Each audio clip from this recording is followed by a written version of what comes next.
Thank you for watching the town hall. I think we have another installment with Josh Hicks, who's running to be our nominee for the 6th Congressional District here in Central Kentucky. Josh, thanks for joining us today. Oh, well, thank you for having me, Clint. I really appreciate the opportunity. Thanks for me to everybody who's watching this. Also grateful that you all are involved and caring about this election. You know, one of the things we're trying to figure out is how to get our candidates in front of voters during this time of healthy at home. So COVID-19 is on everyone's mind. There will be some questions about that. But we're going to start off with some questions so that they can maybe get to know you as a person a little better. Sure. Voters love doing that, and it's hard when there's not events for them to go to. So our first question is going to be, is there anything right now that you're streaming, binging on television, or any books that you're reading that you want to recommend to voters? You know, there's a couple of things. First and foremost, I'm a huge Kentucky football fan, and so I have several games on my DVR from both last season and the season before. I've watched them until the DVR is tired of seeing me click on it. Missed my spring football game this year. I'm always a big fan of going to that. So those are keeping me going a little bit. I'm a big fan, if you need something to watch, of the Ken Burns documentary series. Those are very well done. And, of course, on the pop culture front, I've seen Tiger King like everybody else. And so that's one of those things I think is a cultural moment right now. So right. That's been enjoyable for me. As far as books go, there's a couple that I keep on my shelf if I need 30 minutes before I fall asleep. The Bluegrass Conspiracy is always a good thing. It's an entertaining book about Central Kentucky. And then The Cornbread Mafia, another one that I find very interesting to read about.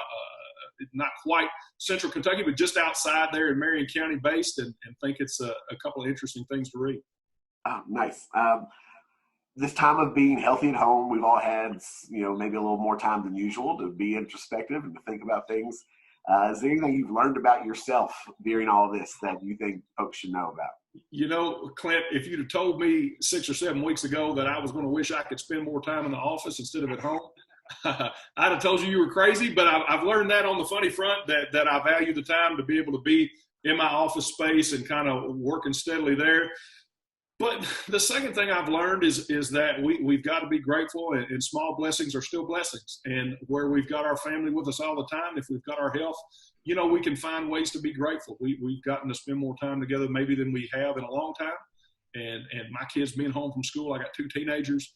My wife being home from work most of the time, it lets us just kind of grow closer. And so we can find a silver lining anywhere. And I think that's it in this time. Well, thank you for sharing that. We'll jump right into sort of the more politics-related questions now. So we asked Democrats over the last couple of weeks to submit questions that they had for candidates, and we've narrowed it down to 7 questions for the congressional race. So we will go through these.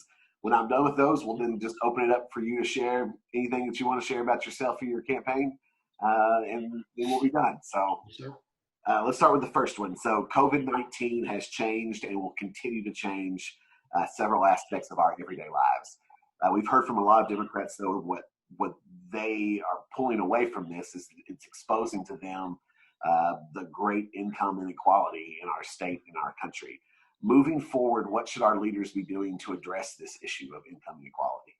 There's one thing that is on my mind every single day coming out of this crisis, and it was already on my mind. As you know, Clint, but as people may not be familiar, I'm from Fleming County originally, which is one of these rural counties here in this congressional district.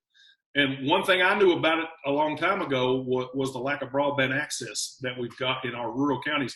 And it's not just Fleming County. It is most of our counties here in this congressional district suffer from some lack of access.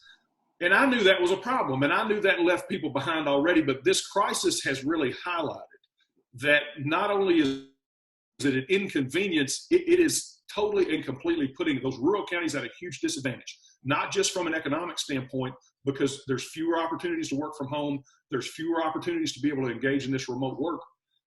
But we got to talk about the public education aspect of this. Our public educators have jumped in and done such a wonderful job of creating essentially on the fly with virtually no notice an entire NTI plan or non-traditional instruction plan for the rest of this semester. And I give them a world of credit for doing that.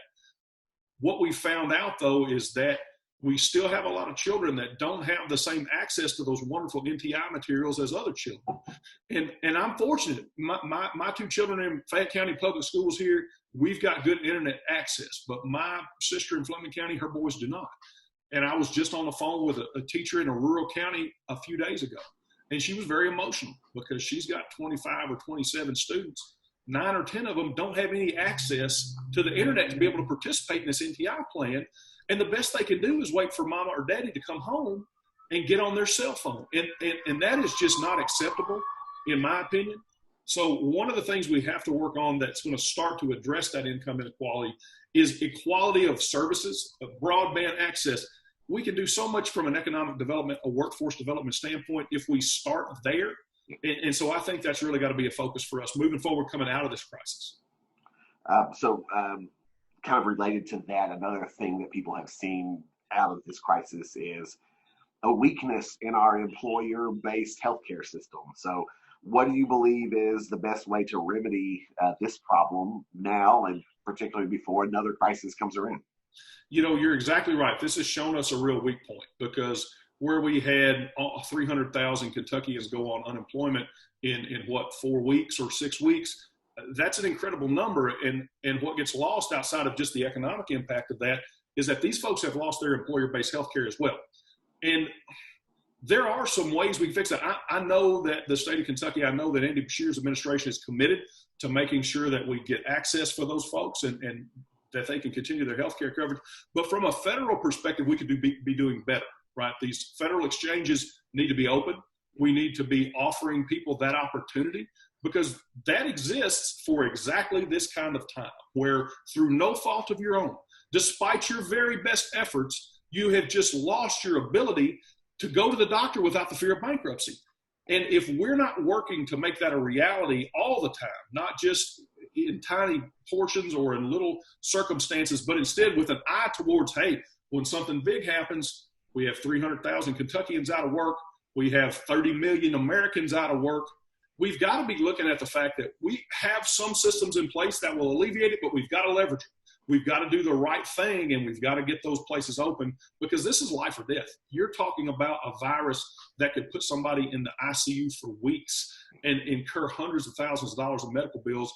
And just saying, well, go on Cobra is not the solution. Cobra is far too expensive to be a good replacement in this kind of time where these folks are suffering from job loss, insecurity about the business ever opening back up. So I think two things. I think one, federal response has got to keep those exchanges open. We've got to make it easier in circumstances like this for people to be able to exercise their ability to get health care treatment without the fear of wrecking their financial future. And so, again, related to COVID-19 and economic development, small businesses across Kentucky are hurting right now. Many have applied for the Paycheck Protection Program. Others have yet to have access to these funds. We were hearing from voters that they're particularly concerned about minority-owned small businesses. Sure. What can be done to make sure that people of color are not shut out of these sorts of programs? So the first thing, and I'm gonna kind of answer this in two parts, because I think one is a problem in the implementation, and one is a problem in the construction of how these bills, these relief bills, were sent out. When we talk about problems in construction, what we have to talk about is I understand what the intent was. I understand the intent of these relief bills was to get it in the hands of small businesses during this period of complete constriction, of laying everybody off, of closing everything down. But if that's the case, we have to make sure we outline that in the legislation specifically. And we have to be very cognizant or aware of the fact that there are plenty of underbanked folks. There are plenty of folks without the access and longstanding relationships with banks, and that includes our minority population. But I'm going to tell you about somebody who lives in Fleming County who applied and didn't get it, and that was my sister. My sister is a small business owner in Fleming County. And when she and her business partner applied, despite having a good relationship with the bank, it just never came through. And so she's been weeks and weeks without any funds to help keep her business going. And I know the intent was to help her. But when I see some of the giant businesses and the giant well-funded publicly traded corporations who got millions of dollars while my sister got left out in the cold, I would never pretend to understand the plight of everybody. But I can certainly, from that perspective, say that in the construction of this legislation, it did not adequately protect people like my sister, minority populations, underbanked folks, and we have to be cognizant that if we don't write that into the law, if we don't make that our priority, then the second part of this answer, the implementation, is not going to be in a good position. So we can move on to the implementation part of it next. So the second thing is we understand what the intent was, but the implementation became a little bit of a nightmare. And the banks tried their best, especially our local banks here in Central Kentucky. It's just an overwhelming need. And so as we are looking at the construction of the legislation, we have to also have an eye to the implementation. How is this going to work, not in theory in this committee room, but in practice as we're attempting to get these funds in the hands of people that need them? So I think having a priority process, I think having a way that I won't say streamline, but I will say simplify, just so that everybody is working under the same set of assumptions, rules, and an understanding of the implementation. It just makes things go smoother. That's something we've got to be aware of moving forward so that those folks don't get left behind, especially where I know the intention was not to. Yeah, thank you for that. So let's talk a little bit about politics and legislation. Let's imagine an ideal outcome. And as county party chair, my ideal outcome I think of is Democrats take the House, Democrats take the Senate, Democrats take the White House. If that's the case, what's your legislative priority day one? I have so many, Clint, that this is a tough question for me. But I'm going to go back to the one that I hear the most because I think it's foundational. I think it's a foundational change that A, there's a lot of will for, B, I know is a priority for some members of Congress right now, and C, something that would do tremendous good, and that's this rural broadband initiative. We have to get that done. And I understand from the perspective of the state of Kentucky that Kentucky Wired has been in the works and has been planned. But if there's gaps there, if there's problems there, if it's not moving fast enough, this crisis really shows us that this is not something that we need to think about happening 15 years from now, but something that we're 15 years late on. And so if I could have one thing that day one everybody was going to stamp and say this is done and happening, it would be that. It would be ensuring that every family in this district, whether you live up a holler, whether you live on the other side of the creek, whether you live on Hilltop, wherever you are, you and your children have the same access to broadband internet as everybody else. I think it would do a tremendous wonder for our economy, especially those rural economies. I think it would do a tremendous benefit for our public education system. And although I have a bunch of other things I would love to accomplish, that thing, day one, if I got that done, I could feel good calling my mom and dad in Fleming County and saying, hey, guess what? You know, in 3 months, they're going to run a wire to your house, and you're going to be able to jump on these Zoom calls and do all these things just like we can from here in Lexington. Awesome. Thank you. So let's look at a more likely scenario, which is Democrats retain the House, the Republicans retain the Senate. How would you work as our representative in Washington to break up the gridlock? Yeah, and you know, that the whole idea that political rhetoric has separated us all out into two different groups, in my mind, is not true, right? We're not Democrats versus Republicans. We're not Kentuckians versus Washingtonians. We're just all Americans. And so we have to go and bring that spirit to Washington, D.C. again. I think that gets lost. So many folks have run to say, well, I need to be the most divisive on this issue, and I need to be way over here, and I need to be way over here on these things. But the problem is that creates a real rhetorical issue because there is a plenty of will for a lot of things that we're close on, that we can collaborate on, that we can compromise on. And all of these results would result in a government that actually works, is not stymied and just sits in gridlock, that actually brings benefit to the people that need it, that actually performs its functions as laid out in the Constitution. And so breaking that gridlock, we have to start from a base point of bringing folks and finding common ground. And there's a few things that I will just never compromise on. There's things and values that I have that I'm never going to compromise on. But there's a lot of legislative good we can do by working with people. And I know that there's still some folks on both sides of the aisle in D.C. now that are willing to get together, but we've got to expand that pool, and we've got to go to even those ones who seem to be intractable and say, look, if you want to have a knockdown, drag-out fight with me, if we're just never going to agree on this one issue, why don't we set that aside for now? Why don't we focus on all the issues that we are at least close enough to make a difference on? And once we get all those things done and can go back to our constituencies and say, look what we've done for you all, look how we've tried to help. If we want to have a big knockdown, drag-out fight, let's save that for when we're living in a world where we've passed a bunch of legislation, done a bunch of good. And if y'all want to see me yelling at somebody on the House floor, then I will. I would just much rather have a bunch of accomplishments under our belts as a Congress beforehand. Right. Thank you for that. So our next question is about sort of building community. Our next two questions. So how would you work as both our nominee and as a congressperson to engage young voters in the conversations about the issues that are important to this community, this state, and this nation? You know, that's something that we have to be very cognizant of. When we talk about young people, I think there's a tendency for some people to just see them as a voting block, right? These are folks we should reach for a voting block. For me, these kids are our future, right? Whether they're high school seniors, college freshmen, recent college graduates, new young professionals, these folks are our future. They're our future leaders. They're our future, you know, they're the folks that are going to shape policy. They're the folks that are going to have the needs that we can address.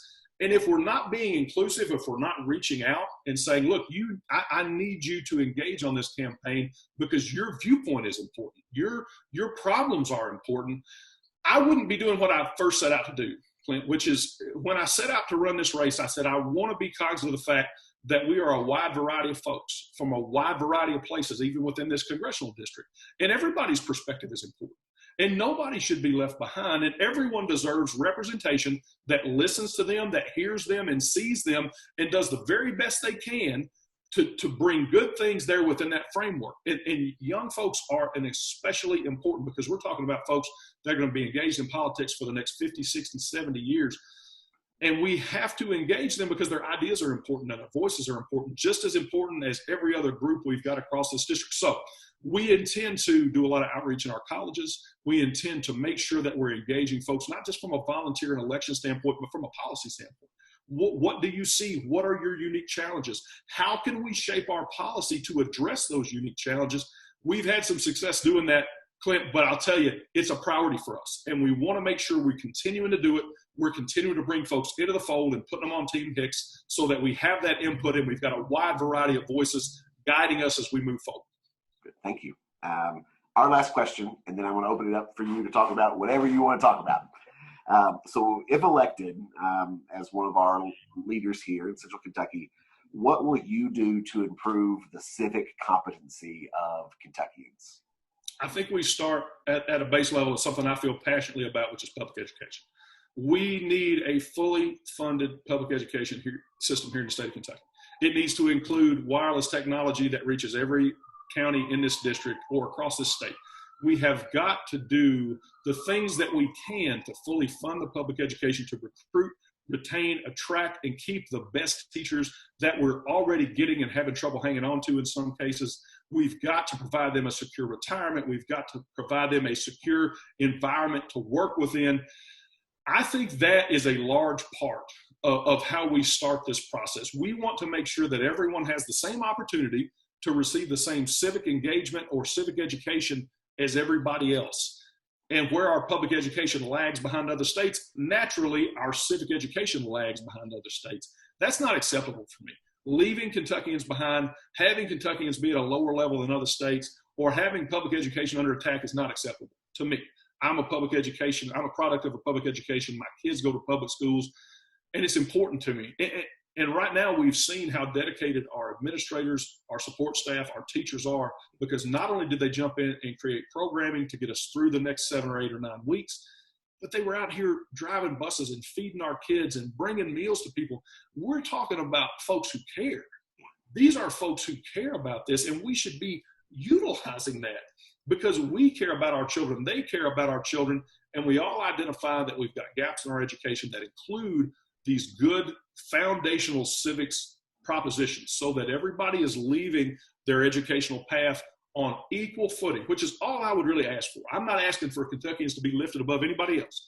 I just want to be brought up on the same footing as every other state so that as my children are graduating, as children from Fleming County or Menifee County or Anderson County are graduating, they're on that exact same path with that good foundational education, so that as we approach them and engage them, they've got that good background in civics to know how important these things are, how important the exercise of your franchise is, and what it means to have a voice in your representative democracy.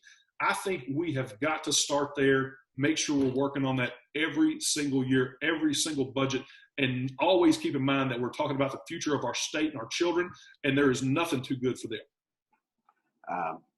Great, thank you. Last really non-question. what is it that you think voters should know about you, about where you stand on things, how to engage in your campaign, and just, we've got 3 or 4 minutes here, just whatever you want to share.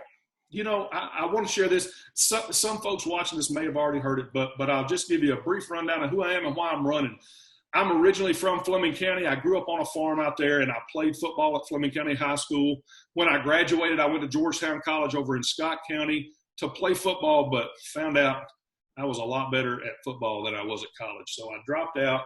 I worked construction for a little bit and then joined the Marine Corps. And in the Marine Corps, I learned a lot about service and leadership. And 2 things that I think have been most beneficial in my life is learning about service and leadership. I got to see good examples of leadership, and I got to learn what an impact that public service can have.